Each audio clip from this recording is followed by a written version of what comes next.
Hey guys, welcome to Chasing Gains Radio. Merry Christmas if I haven't said that to you already. It's that time of year again. So if you haven't checked out last week's podcast on dieting styles and everything you need to know about dieting, be sure to check that out. So there's some great content coming into the new year with a lot of people's goals.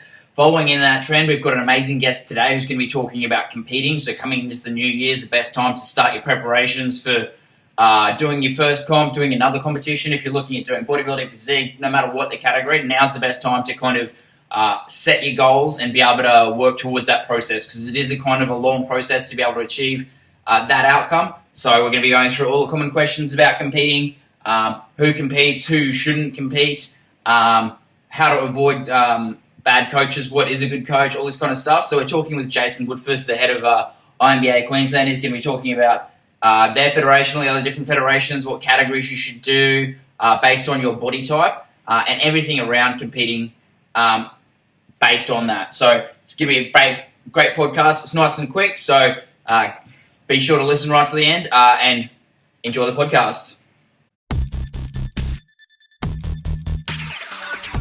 Chasing Gains Radio, the insatiable quest for constant progression. Chasing is the act of pursuing. Gains is the result or positive outcome. Chasing Gains Radio. Here's your host, Cody McAuliffe. Hey guys, welcome to Chasing Gains Radio. Today I've got an amazing guest. He's competed before. He's actually the president of Queensland INBA, so he runs everything for those guys. He's had a history of running his own gym and being a member of parliament, so he's got a wealth of knowledge within the fitness industry and the community in general. So without any further ado, welcome, Jason. Thanks, Cody, for having me on, mate. Awesome. So do you mind just give us a brief history of your kind of history in the fitness industry and what you do with INBA? Mate, you pretty much all wrapped up on the intro. Mate, so basically, as you said, mate, I took over INBA in 2007. Yep. That was whilst I was running my own supplement store and training studio. Yep. And then basically taking that on. It's actually been 24 shows in the last 9 years. It's the 10th year of running INBA Queensland. Yeah, awesome. And we've got 5 shows at this stage coming up for next year. So it's going to be exciting, 2016. Yeah. And look, as you mentioned, competed a few times myself, mainly to see what you guys go through. Yeah. And won't rule out another comp myself, but certainly putting on the shows is first and foremost in my mind rather than competing. Yeah. Okay. Cool. So with your history with the INBA, why did you choose to INBA as your federation? Mate, it wasn't so much a choice. It was actually, if I go back in the day, I was actually asked in 2006, around about October, November 2006, to try and find a promoter, because I knew someone who knew Wayne McDonald, the world vice president, was looking for a Queensland promoter. So I tried to find someone for him. Yeah. And then when I couldn't find anyone, someone said to me, "Why don't you do it yourself?" And I've been to a few shows with some mates who were competing before, and I'd actually been to the 2006 Queensland State Trials and watched it. And I thought, well, why not? And, mate, as they say, the rest is history. Okay, awesome. Yeah. So we're just going to go through a couple of questions about competing. So these are a lot of the questions that I'll get myself as a competitor and a coach. Okay. So why do people normally want to compete when they first start out? Mate, there's lots of reasons. Let's go through some easy ones, like ticking the box. Some people just do it because they want to tick that box and say, I've done that. Yeah. Others, they're just so passionate about the industry, mate, just like guys like yourself and girls, mate. And they just keep competing. The average person only competes for 2 or 3 years. Yeah. And obviously you've got the lifelong ones where, they've been competing almost, for 10, 20, 30 years. So it just all depends. It depends on their lifestyle at the time, their family commitments. People just roll with what's working for them at the time as well. Okay, cool. Awesome. So with INBA, what are the different categories that they offer? I suppose we look at our pro division, sort of like encompasses all the divisions, or mostly with all the divisions. So you've got men's bodybuilding and women's Miss Figure, which is pretty much where all bodybuilding or this sport really started from, was those two. and let's throw women's bodybuilding in there as well to a smaller degree. Yeah. From there, everything branched out in the last 10 years. You've now got your bikini, you've got your fitness model, and you've got your men's physique. Throw in there the INBA Angels, and then special divisions within those, such as Bikini Mama. Yeah. And the sport has just really exploded in the last 5 years. It's really exploded. Yeah. So what do you think that growth has been? Why has it exploded in the last 5 years? What do you think's changed? I just think what's happened is about 5, 6, 7 years ago, we just started getting a few more competitors. So my very first show was 52 competitors. Yeah. My September show last year was 557. But what happened each year is, let me use Cleo Brown as a perfect example. Cleo competed in my very first show in 2007, and I think from memory she came last in her division. Yeah. But she's now got 147 on her team for this year. Yeah. Okay. So what's happened is a lot of people have gone and competed and then gone, I want my mates to do this. I want my friends to do this. I want to become a PT from this. I want to inspire others. And that is just out of every show. So say out of every show, another 10 or 20 people do that, which is exploded more. And those 10 or 20 stay in, but the next show, another 10 or 20 come along. They want to get their mates involved, get friends involved, and inspire others. And so it's just got bigger and bigger and bigger. Yeah, awesome. So how do you think people should choose a category? So we'll talk about like females first of all. What is the difference between a bikini model and a fitness model, for instance? Okay, so essentially some basic differences. A bikini model won't have abs, or preferably don't have abs. That doesn't mean that they've got to strictly have none, but it's the overall package. Yeah. Okay, so we're sort of saying that as sort of like a bit of a guideline, but I have seen girls with abs, but everything else about their body actually has been very bikini-like. Yeah. Okay, so it's sort of like that's very rough guidelines. We're not looking for cap shoulders, we're not looking for veins in bikini. We're looking for just a nice gentle tone gym body we would say, yeah, you work out. Yeah. We move into fitness, we look at that body and go, you work out. Yeah. Okay, you've died a bit harder, you have got some abs, you've got some cap shoulders coming through, you've got a V tape on the back, a bit of an outer quad, that sort of thing. So you've seen there's certainly a difference, a harder body into fitness. You move into misfigure, and misfigure, look, be crazy hard, have some good muscularity about you. That's what misfigure's all about. Yeah. Strike a pose. And then women's bodybuilding, you'll have more round body, round muscle bellies, more so than what the misfigure will. Yeah, okay, cool. And then with the guys, so what do you look for fitness, physique to bodybuilding? Yeah, men's fitness, very rarely will you get a soft body. The bottom line is, you look at any magazine, and what magazine doesn't have a men's fitness without a good six-pack? Yeah. Good six-pack, good chest, but you have that overall appeal. You have that bit of hunk about you too. Yeah. So you'll be able to sell that product. So, like men's fitness, it's top to toe. They look at the whole package. Yeah. And I may go back to just bikini as well for a moment. Bikini, top to toe. Yeah. Okay, you've got to look after your whole presentation from the very top to the very bottom. Women's fitness, everything from the bottom up. Okay, so we're still looking at the whole entire package. Yeah. When you get the men's bodybuilding, this figure, well, then we're looking just muscularity. Yeah. Okay, it's not so much the whole package, it's just the muscles and how you've come and died in and that package look. Yeah. I hope that makes sense. Yeah, okay, cool. And then with the physique for guys, so what's the difference between the physique and the bodybuilding for the guys? Yeah, the difference there being just, if you look like a bodybuilder with a pair of shorts on, you're not going to do too well in men's physique. Yeah. So you've got the big round muscle bellies, the big chest. Yeah, you may not have the wheels, but everything else is very bodybuilding-ish. Yeah. You're going to be pushed down the ring. It's not that you're not going to place. Yeah. But we had a couple of shows recently where the bigger guy, he was just too big. He only came third or fourth. Yeah. Okay. Fair enough. Yeah. So when do you think people should decide whether they should compete or not? So after a couple of years of training, or? I mean, we've had people compete within just weeks' notice.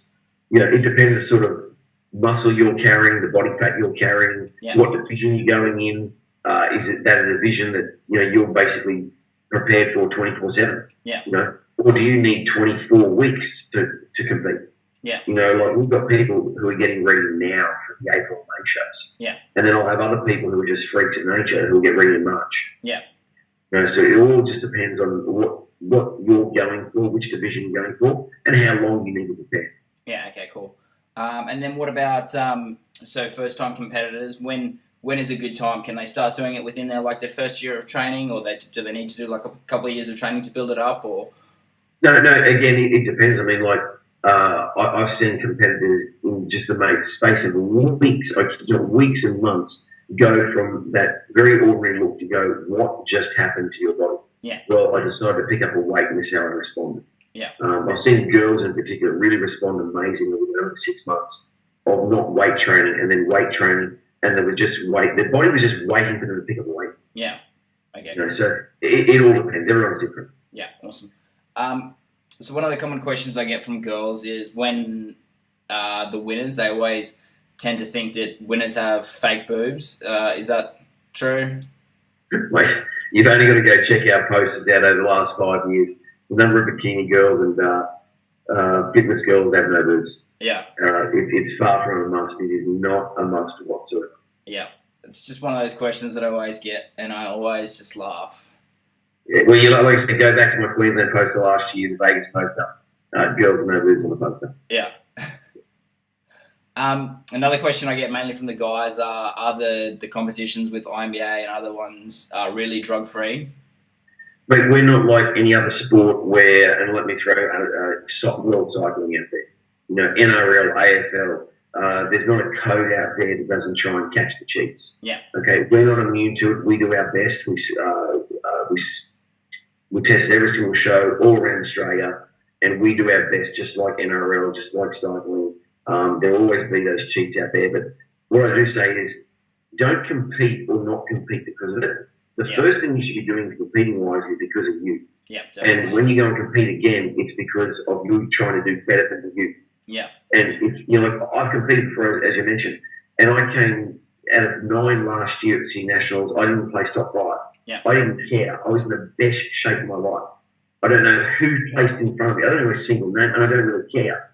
Okay? Yeah. What I care about is that I put the best package I could on stage. And I did, and I got some great photos from it, and I still look at those photos and go, wow, look at the shape I was in. Yeah. And that's what matters. If I worry about everything else, that's when everything will go wrong with me. Yeah. I'll just be focusing on the wrong thing. Yeah. Focus on yourself, don't worry about the rest. Yeah, awesome. So I guess that comes back to like the mindset behind it as well. So the people who do the best are the ones that compete with themselves rather than doing it for a plastic trophy, which is just based on one day of the year where they look at a certain point or something like that. Yeah, we actually use metal cups, actually, Cody. I know what you mean. Vigorous speech.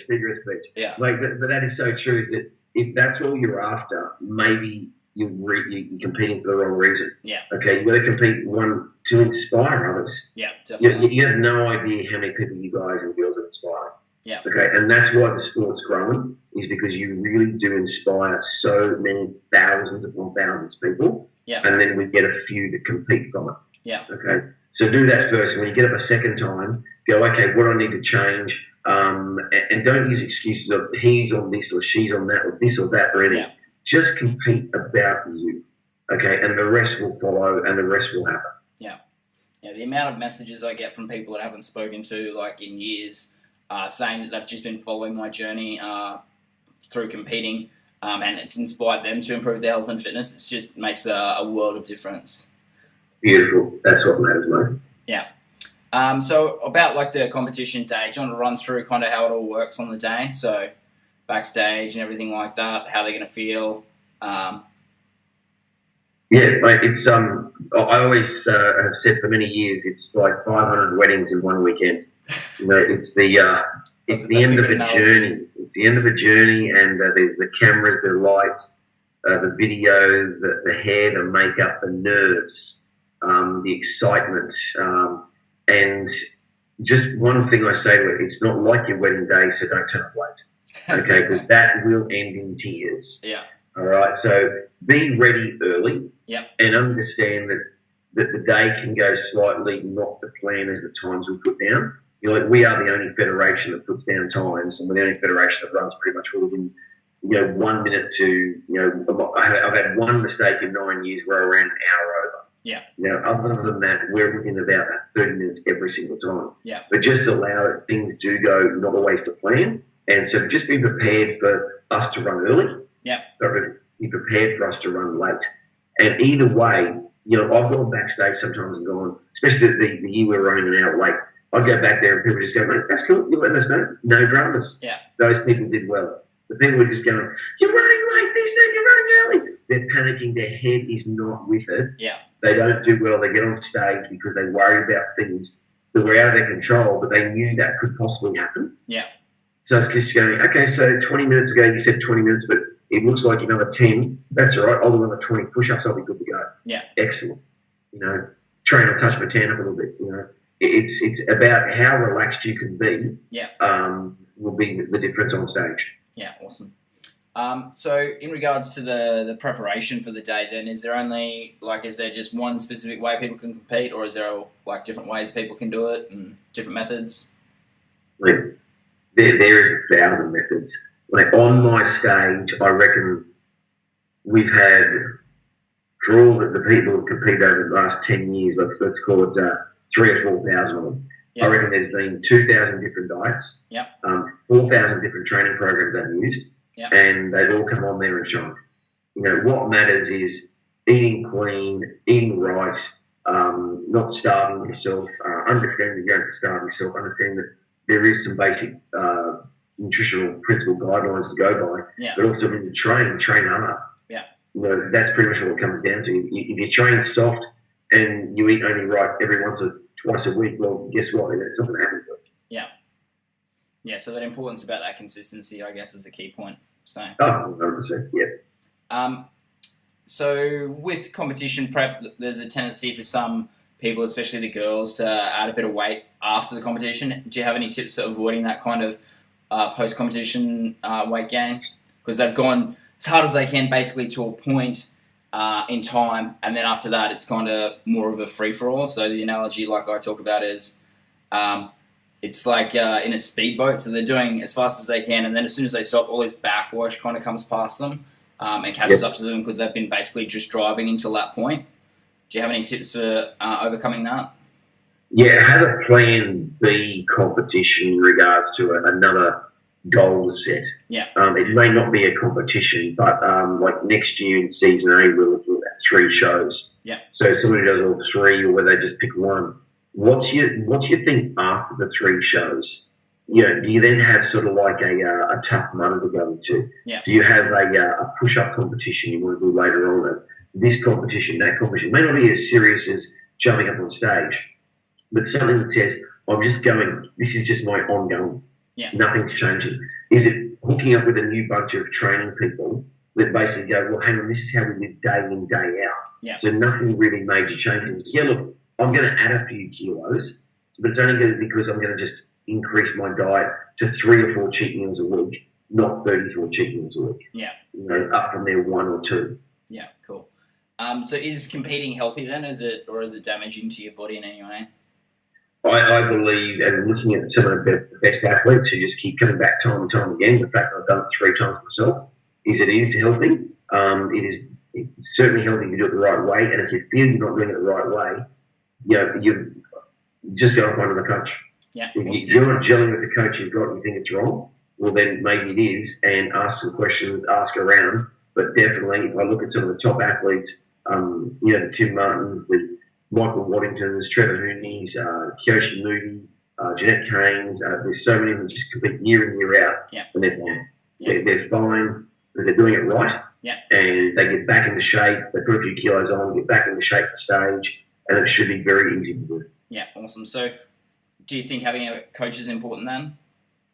Yeah, look, we just ran a 12-week challenge at the gym I manage, and the people who did the best actually had coaches. Yeah. And so often I see people on stage who did the best have had the coaches. It's not absolute. It's not absolute that you must. But, if you're a newbie, it really can help. Yeah. Even the most experienced have coaches. But again, it does come down to, look, actually, we give those trainer awards away, Cody. Yeah. And, 8 times, 9 times out of 10, that trainer award goes to somebody. Yeah. And then all of a sudden someone will go, oh, I'm my own trainer. Okay. And they won. Yeah. So, literally 8 out of 10 people have a trainer, and 1 to 2 people out of every 10 winners actually trains themselves. Yeah. Yep. So in regards to people who compete as well, then, is it mainly just people who are personal trainers that compete, or is it people who have day jobs and stuff as well? This is another common question I get. Oh, mate, look, it's very rarely just PTs. It's actually this sport grows PTs out of nowhere. Yeah. This sport's responsible for PTs. Yeah. Because they get on that stage. Cleo Brown, I go back to her, was not a PT when she started. Yeah. She now runs a studio with about 6 or 8 PTs, including herself. Yeah. You can go around the number of PTs now that are competing. We've got teams. Yeah. They weren't PTs before they started competing, and that basically gave them what they were going to do. Yeah. Okay. Cool. Is there anyone that you think probably shouldn't compete? So, like you kind of mentioned before about people who are doing it for the trophy, maybe shouldn't. Is there anyone else? Oh, no, I won't say that you shouldn't compete if you're doing it for the trophy. Yeah. I mean, you want to build your business on the fact that you're a world champion this or Australian champion that, and you want the trophy, don't go for it. Yeah. If that's what your hunger is, 100% go. I think more the people that shouldn't compete are, there's really nobody. Yeah. There's no, we've got a standing disabled division, a seating disabled division. Yeah. There's an opportunity for everyone to show people your best. Yeah. So out there, just have a go, everyone. Yeah, so everyone can have a go, no matter where their starting point and where they're going to get to. So awesome. It's a great thing about the competing industry. It's good. So in regards to competing as well, what's the cost that it normally takes to compete? So the costs, like they vary. Look, let's use the cost of the bikini to start with. I've had girls spend $100 on a bikini and win. I've had girls spend $1,000 on a bikini and win. Yeah. Okay. The big thing I say to girls and guys is that you don't need to spend that much on some of the things you're purchasing. Yeah. Just be a little bit smarter. We don't know that you've got an $800 bikini on. Yeah. Okay. We just don't know that. All right. Same with your hair and makeup. You do have to get right. Yeah. But at the same time, you don't have to spend a fortune for your hair and makeup. Just be smart along the way. Supplements, don't go overboard. Just buy what you need to buy. Yeah. PT sessions. The biggest costs are the costs leading up to the show. Yeah. The smallest cost is actually what you spend on competition day. Yeah. To actually enter the show is actually the cheapest part of the whole entire journey. Yeah. But along that journey, just see what you really need to grab and not grab, and also what money you're spending on. Yeah. Cool. So and also I suppose the other thing that a lot of people do is they include their food as a cost. Yeah. You're eating anyway. If you're not competing, you still got to eat. Yeah. Right. You still got to eat. You're still going to go to the gym. Yeah. And try and take your gym costs out of there. If you're already doing a PT session, don't include that. And, you're eating 6 meals a day anyway to stay alive, and you're taking this vitamin, that vitamin. It's not part of your actual journey. Yeah. It's what you're always on. So, but at the same time, look, it's not a cheap sport, and no sport is. I played baseball for 25 years, and the amount of cost. If you're a triathlete, you got a $6,000 bike. Yeah. Every sport's expensive these days. Yeah, awesome. Yeah, it just depends how much you want to do as well. So if you want to travel or something, there's always going to be those costs as well. But you got to account for that. So yeah, and again, like if you want to go BMX riding and go to the Australian titles and they're holding in Adelaide, well then up you go, spend your money and off you go. So we're not like any other sport again. Yeah, awesome. So what kind of tips would you give to someone doing their first comp? So start with like the girls. What are the 3 tips you'd give them? Oh, geez, 3 tips. This far out where people ask me, what do I need to do? I say, well, this far out, you just need to get the diet right. Yeah. And you need to train hard. Yeah. So that's the 2 most crucial things, because if you're not dieting right to get down into the right shape, you're not training right, well then nothing else really matters. Yeah. You can enter as soon as we put the entry form up next month, but if you haven't got the other 2 happening, it doesn't matter about entry. Yeah. Okay. And I suppose the third one, so you're eating, you're training, and if you need it, you coach so that you've got a plan. Yeah. And you know where you're headed week in, week out over the next 12 to 20 weeks. Yeah. So the coach just kind of takes that emotionalness out of it, because they can kind of lead you through the process. Yes, yes, yeah, you could say that. Yeah, okay, cool. And then just the same for the guys then as well, I guess. Oh yeah, look, 100%. I mean, like if you're going to go into men's bodybuilding and you haven't got a leg press in, Yeah. you're not squatting. If you're not doing that now and you're 20 weeks out, what are you going to, if you're not eating to refuel, to repair, to grow, nothing else matters. You've got to get those first two things right, and then everything else falls in line from there. Yeah, awesome. So when I talk to people who I coach, I normally say the competitions are normally won in the off season. So the longer you have to prepare, the better, because you can make it easier in those last couple of weeks rather than have to getting like too aggressive. So. Well, there you go. Exactly. There's my 2 points, and that's what you backed up with. Yeah, awesome. Yeah. So in regards to choosing a federation, so obviously with INBA, you're going to be a bit biased. What do you think INBA is different, better to other federations? Well, obviously, yeah, of course I'll be biased, Cody, not to be. Mate, we also do have the biggest shows in the country, INBA. We've also got the biggest shows right around the country. Yeah. And we believe it's because we've listened to the competitor and what they want. Yeah. In Queensland, we were the first federation almost around the world that actually dropped routines. Yeah. And we're the first federation to grow as rapidly as we did. Yeah. And I believe dropping routines after listening to them after my first couple of years was one of the key essentials to why we grew so much. Yeah. What we do for you backstage, no one puts on backstage like we do in Queensland. Yeah. And Scotty up there in the tropics does the same thing. It's mirrored exactly what we do. There is a buffet backstage. No one does it like that. Yeah. The timings, we make sure that we're as close to those times as possible, make your day as easy as possible. Yeah. I've only run one show formats since the day I took over in 2007, because I felt like I don't even want to come back at a nighttime show when the judging's already done in the morning. Yeah. I'm not going to force you, the competitor, to come back. Yeah. So we've just tried to make INBA as friendly and easy as possible to compete in. Yeah. Throwing out the posing classes weeks out in advance, making sure that we've made the journey and the whole process just so easy for you and enjoyable. Yeah. So I think that's one reason why that we've done so well, and hopefully we obviously continue to do well and put on a great show for you. Yeah, for sure. So I've competed in a lot of different federations, and there's definitely nothing like INBA, and in Queensland as well. So I've done a couple of other shows around the country, and Queensland is by far like the standard to live up to. So good job on that. Well, I think we respect you. I always say that you've got to respect yourself and you've got to respect others. Yeah. And in respecting ourselves to respect you guys, I'm not going to say I've got a 9 a.m. start and start you at 11 o'clock. Yeah. And that's just recently happened, and that is just so unfair on you guys. And to hear where other shows, one show this year, the girls were told they'll be on at 10, then 12, then 2, then they got on at 4. Yeah. I mean, that's no respect to you guys and girls whatsoever. And without you guys and girls, we don't have a show. Yeah.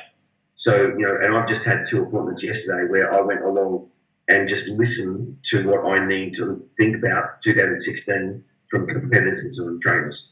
And I've taken a lot of things on board and already started a bit of a process of changing a few things around to make the experience even better again. Yeah, awesome. So in regards to looking for a coach, what do you think people should look for in a coach? Someone who you gel with. Yeah. Literally, if you don't feel it's right, probably isn't. Yeah.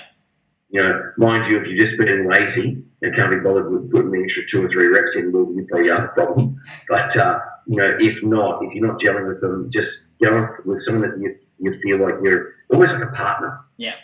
It's almost like a partner. Okay, if you don't feel it, we'll move on. Yeah. On and on. But generally speaking, I don't hear of many people changing. Yeah. It's just really good. It says to me that the majority of PTs out there and coaches are on the right money and gel with the majority of their clients. Yeah, awesome. I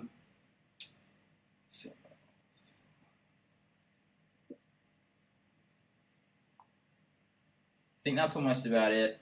Did you have anything else that you wanted to add? Any important things that you think people should know when looking at competing or competing again?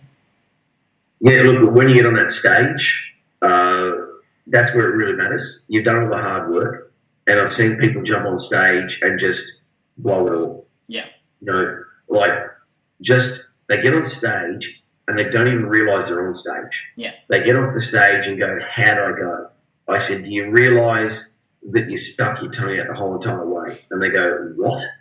You know, and that actually did happen back in 2007. But I use that as an example. But the number of times where actually was in Vegas for the Olympic just gone, as Australian team captain, I was in there in the audience trying to help the team up there, needing just to turn around a bit or say, reset, get the lats out, you know, watch the shoulder width, or anything like that. Yeah. One girl was up there. She was looking round.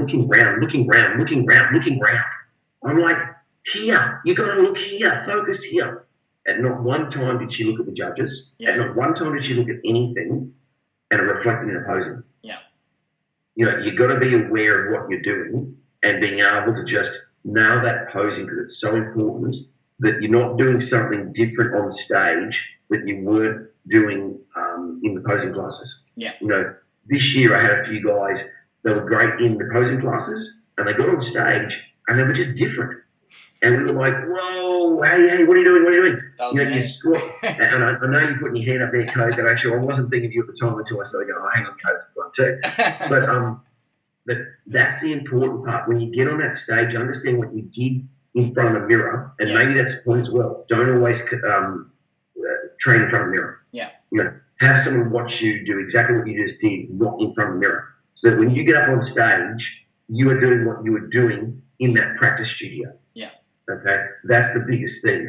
Being aware, knowing that, you know, Cody's on my right, Trevor's on the left. Yeah. You know, whatever it is, just, you know, there's Jason calling the show. There's the judges down there. You know, oh, Mum just called out my name. Good, I know where I'm at. Yeah. You know, then I'm doing a front door bicep, and the crowd yells out, "Switch your legs on, Cody!" And you go, "Boom, heard it." Yeah. Switch the legs on. But so often I've had people come off the stage and we've gone, we were just, you know, why didn't you switch your legs on? Like, why didn't you call out? And you'll go, man, we were yelling at the top of our freaking head. And they just didn't hear anything because they were just stage blocked out. So just be stage aware, stage open, have the ears open, and be aware of yourself and your surroundings. Probably the biggest tip for on stage I can give people. Oh, and smile. Oh, for crying out loud, Coach. Look like you're putting in an effort. Yeah. Man, I'll go back about 4 years ago. My head judge comes over and he goes, if those over 40s don't want to smile and put an effort in, tell them to piss off. And I've just gone, and I went over to him. I said, guys, if you don't want to put an effort in, the judges aren't going to place you. Yeah. Okay? So look like you're trying. Look like you're having a good time. And if you can't do that, just have the fear of God in you. You know, have some sort of expression on your face. Because remember, you're up there, you are the show, and it's called posing. You don't pose with your head down. Yeah. You know, a poser doesn't have a smile on his face. He's got his chest up. Yeah. He's got a smirk on his face. He's confident. And that's what you need to have on stage. Not cocky. Yeah. Confidence. Yeah. Awesome. So you guys actually offer posing classes, so that's kind of different to most of the other federations as well. Do you think they're important to go to? Oh, they're so important. They're better than a one-on-one. The one-on-ones you need with your coaches. Yeah. But the group one really gets you side by side, understanding there's someone always next to you. We put you in your lines, front line to the back line to the middle, middle line to the front, enter from this side. No, we'll do some call-outs, we'll do this.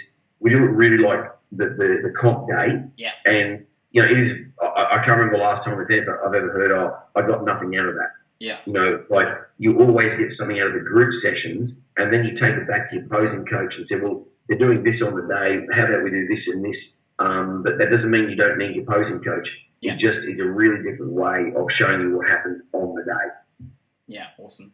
Yeah, I really appreciate it. I've learned a lot from those, and yeah, definitely everyone that I've gone there with has always been like, this has been like a game-changing thing because it just brings into awareness kind of what they need to do on the day, and it takes that pressure away from it, so that kind of a lot less stress when they're actually backstage and kind of getting ready because they can be prepared. And, you know, like, yeah, to that point, Cody, is that, you know, and you've been there, how often do we give you tips of what's happening backstage and how the day runs and certain things to do? We give all those tips out throughout. Actually, I've got to say it, as much as I was once abused on a blog for it, but I also give that tip out, I'm sure you've heard of this, for girls, especially in bikini and also fitness, get your hair right. Yeah. get your makeup right. If you don't think it matters, no, it's not a beauty pageant. But if you want to go out there with the biggest red lipstick, with eyelashes that come out of foot, with some scary hairstyle, something just out of this world, and you expect us to look at you, we can't look at that. It's like, what are you trying to do? What are you trying to do? You know, don't do anything over the top. Yeah. Girls in particular, don't give us a wedding day hairstyle. It's not you. Yeah. Don't give us something you took to do on your prom night, your school formal. Do something that is very you and matches the division. Yeah. Okay. So, you know, I shouldn't use that because some girls do come with a half-shaved head and it's okay. But, you know, shaving your head off totally is not going to be a great thing for us to be able to look at you and go, what's going on here? Yeah. Compliment the whole body from top to toe. You know, so the whole thing flows. Yeah. Really, really important. Yeah. So I guess that goes with choosing a bikini as well, suiting like your hairstyle and eyes and stuff like that as well. Yeah, 100%. You know, like I had a friend of mine back in 2006. She competed. I dead set to this day. She should have won that show, but she struggled to get a call out. She had brown hair with brown tan with a reddish brown bikini, and dead set. She just blended her whole self into herself. Yeah. And you know, it was just wrong. It was just wrong. She just could have looked and made the appearance, but like I said, don't make the appearance so strange. We're just going, what's going on there? Yeah. You know, you just want something a little bit different. Could be a tan that's a touch darker, but not too dark. Yeah. Could be a bit shiny than everybody else. More so figure that I speak of there. The top, you don't need anything electrifying so bright that it's crazy, but something that stands out a bit more than others. Don't overdo the bling. You know, those sort of things. Just everything nice. Just everything in perspective. Yeah. Okay. And then in regards to tan, can you use like a same tan kind of for bodybuilding and then say bikini? Bikini, you don't want too dark a tan. Fitness, you want a slightly darker tan, maybe a little bit of gloss about you. And once you go into physique and figure and bodybuilding, be dark and be shiny.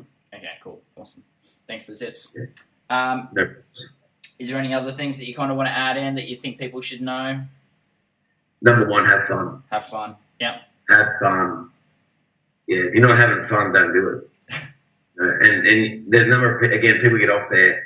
I love it when people win a third, fourth, or fifth, and they're just so excited. Yeah. You know, I get people who come off and don't even get a call out and go, that was the best time of my life. Yeah.